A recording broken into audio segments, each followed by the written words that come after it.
இப்போ நம்ம பார்க்க போகிறது ஆதியாகமத்தில் இருக்கக்கூடிய சிறப்பு அம்சங்களை குறித்து பார்க்க போகிறோம்.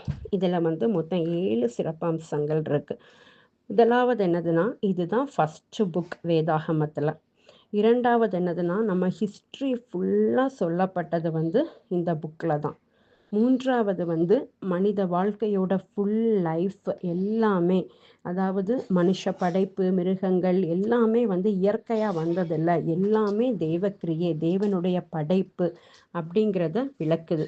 நாலாவது அம்சம் என்னதுன்னா, ஃபஸ்ட்டு திருமணம், காதல், பிரசவம், சாபம், கொலை, ரட்சிப்பின் வாக்குத்தத்தம் இது எல்லாமே வந்தது ஆதியாகமத்தில் தான் இருக்குது.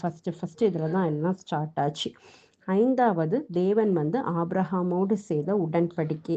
ஆறாவது அம்சம் என்னதுன்னா, ஆதியாக மட்டும்தான் அந்த இஸ்ரவேலுடைய 12 கோத்திரத்தை குறித்து விரிவாக கூறப்பட்டிருக்கு. அந்த ஹிஸ்ட்ரி ஃபுல்லாக அதில் தான் வருது. கடைசியாக என்னதுன்னா, எந்த புஸ்தகத்தில் நமக்கு சந்தேகம் ஏற்பட்டாலும் அதை தீர்க்கிறதுக்கு நம்ம ஆதியாகமத்துக்கு தான் வரணும். ஏன்னா அதில் தான் ஃபுல் ஹிஸ்ட்ரி, அந்த ஃபுல் புக்கோட ஒரு இதுவே ஹிஸ்ட்ரியே நமக்கு இதில் தான் கொடுத்துருக்குறாங்க. ஸோ இதுதான் இதோட கடைசியான சிறப்பம்சம். ஸோ நம்ம ஆதியாகமத்தை இது தெரிஞ்சுக்கிட்டு படிக்கும்போது நமக்கு ஒரு தெளிவு கிடைக்கும். அதனுடைய நோக்கம் என்ன, அது என்ன அப்படிங்கிறதுக்குரிய ஒரு உண்மை நமக்கு தெரியும்.